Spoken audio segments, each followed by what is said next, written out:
आज हम बात करेंगे तिरुमाला तिरुपति देवस्थानम की, जिसमें सबसे पहले बात की जाएगी श्रीवरी पडालू की। तिरुमाला बस स्टेशन से 4 किलोमीटर और तिरुमाला तिरुपति बालाजी मंदिर से 5 किलोमीटर की दूरी पर श्रीवरी पडालू, जिसे तिरुपदा भगवान के पवित्र चरण भी कहा जाता है, नारायणगिरी के उच्चतम बिंदु पर स्थित है और सीलाथुरानम के पास स्थित है। यह तिरुमाला में घूमने के लिए महत्वपूर्ण स्थानों में से एक है। पौराणिक कथाओं के अनुसार यह वह स्थान है जहां भगवान वेंकटेश्वर ने सबसे पहले पृथ्वी पर अपने पैर रखे थे। पैरों के निशान यहां उपलब्ध हैं और भक्त नारायणगिरी पहाड़ी की चोटी पर इस स्थान पर दिव्य दृष्टि के लिए आते हैं। इस स्थान से सुंदर तिरुमाला मंदिर परिसर और शहर पूरी तरह दिखाई देता है। तिरुपाड़ा के पास एक शिव मंदिर के साथ एक बगीचा भी है। श्रीवरी पडालू अब एक दृढ़ पत्थर के मंच पर कांच के फ्रेम से सुरक्षित है और तीर्थयात्री पैरों के निशान को नहीं छू सकते हैं।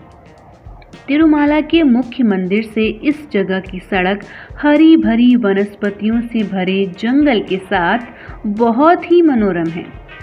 इस स्थान के लिए मुख्य मंदिर से कई टैक्सी उपलब्ध हैं, दोनों साझा और निजी। तीर्थयात्रियों को इस दिव्य स्थान तक पहुंचने के लिए लगभग 300 विषम सीढ़ियां चढ़नी पड़ती हैं, जहां से मंदिर शहर तिरुमाला एक सुंदर शीर्ष दृश्य देखने में बहुत ही आनंददायक होता है।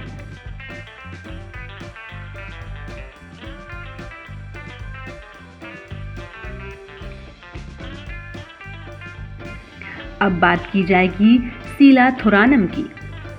हम आम तौर पर तिरुपति को मंदिरों के अलावा किसी अन्य चीज से नहीं जोड़ते हैं, इसलिए यह जानकर आश्चर्य होता है कि दुनिया में सबसे पुरानी और दुर्लभ भूवैज्ञानिक संरचनाओं में से एक है एक प्राकृतिक पत्थर का मेहराब, जो मंदिर के निकट स्थित है। सीलाथुरानम का शाब्दिक अर्थ है माला या चट्टानों का उत्सव। यह एक प्राकृतिक पत्थर का मेहराब है जो पुरातत्वविदों द्वारा क्षेत्र में एक भूवैज्ञानिक दोष की खुदाई में पाया गया था। वे कटेश्वर मंदिर से लगभग 1.5 किलोमीटर की दूरी पर स्थित इस मेहराब की तुलना स्वाभाविक रूप से दिव्यनाग आदिश से की जाती है। किंवदंतियां हाल ही में जगह के चारों ओर उभरी हैं। विभिन्न चट्टानों की तुलना मेहराब और भगवान के शंख, डिस्कस आदि से की गई है, इस विश्वास का प्रचार करते हुए कि यह वह जगह है जहां भगवान ने तिरुमाला में प्रवेश किया था। इस प्रकार किंवदंतियों का जन्म होता है। हालांकि आर्क अधिक दिलचस्प है कि किंवदंतियां इसका क्या वर्णन करती हैं। गठन को प्री कैम्ब्रियन के रूप में वर्गीकृत किया गया है, जो लाखों वर्षों से पहले का है। चट्टान की आयु लगभग 2500 मिलियन वर्ष आंकी गई है और मेहराब की आयु लगभग 1500 मिलियन वर्ष आंकी गई है। आज सीलाथुरानम वास्तव में कोई रहस्य नहीं है। TTD यानी तिरुमाला तिरुपति देवस्थानम इस स्थान के लिए नियमित बसें चलाता है और मंदिर से ऑटो भी उपलब्ध है। चारों ओर एक बगीचा विकसित किया गया है और यह देखना अच्छा है कि इस दुर्लभ विशेषता को वह महत्व मिल रहा है जिसके वह हकदार हैं। अब बात करेंगे चक्र तीर्थम की। तिरुमाला बस स्टेशन से लगभग 2 किलोमीटर और तिरुमाला तिरुपति बालाजी मंदिर से लगभग 3 किलोमीटर की दूरी पर स्थित चक्र तीर्थम सीलाथुरानम के पास एक जल निकाय का स्थल है और एक दिलचस्प किंवदंती से जुड़ा है। किंवदंती के अनुसार भगवान ब्रह्मा तपस्या करना चाहते थे और इस स्थान को साफ करने के लिए भगवान विष्णु ने अपने सुदर्शन चक्र को गिरा दिया, जिससे एक गड्ढा बन गया। यह तिरुमाला के प्रसिद्ध दर्शनीय स्थलों में से एक है। इस स्थल के दर्शन करना भगवान के चरण कमलों को छूने के समान माना जाता है, जो भक्तों को उनके कष्टों से मुक्ति मिलती है। यहाँ का जलप्रपात देखने के लिए एक अद्भुत दृश्य है और यह वह स्थान है जहाँ ब्रह्मोत्सव समारोह के दौरान भगवान वेंकटेश्वर की मूर्ति को लाया जाता है। अब हम बात करेंगे श्री वेणुगोपाल स्वामी मंदिर की। श्री वेणुगोपाल स्वामी मंदिर पाप विनाशम के रास्ते में स्थित है, जो मुख्य श्रीनिवास मंदिर तिरुमाला से 5 किलोमीटर दूर है।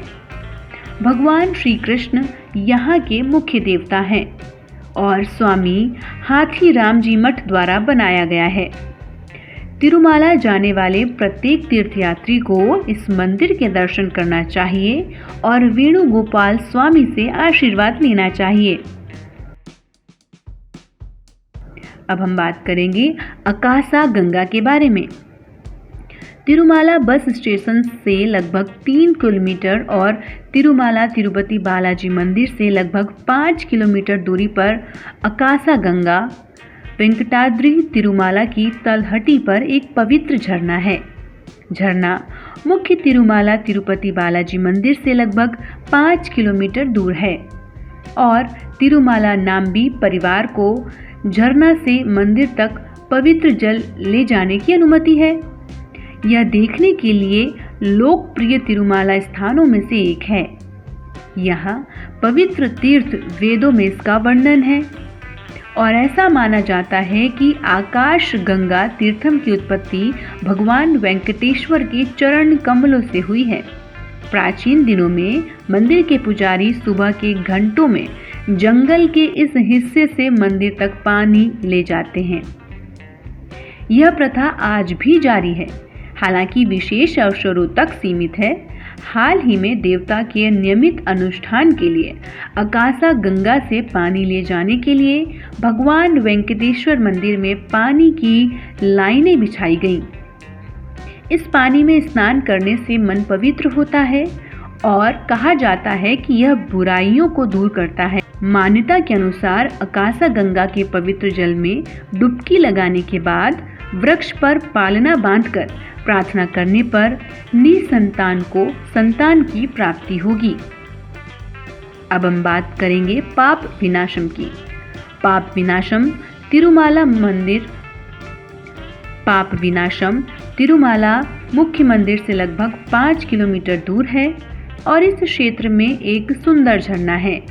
ऐसा माना जाता है कि इस स्थान का पवित्र जल भक्तों के पापों का नाश करता है, इसलिए इस स्थान को पाप विनाशम के नाम से जाना जाता है। ऐसा माना जाता है कि यह जल भगवान के चरणों से आता है। यहाँ एक जलाशय का निर्माण किया गया है जो पूरे तिरुमाला में पानी की आपूर्ति करता है। पाप विनाशम तीर्थ में स्नान करने से भक्त पिछले जन्मों के पापों से मुक्त हो जाता है।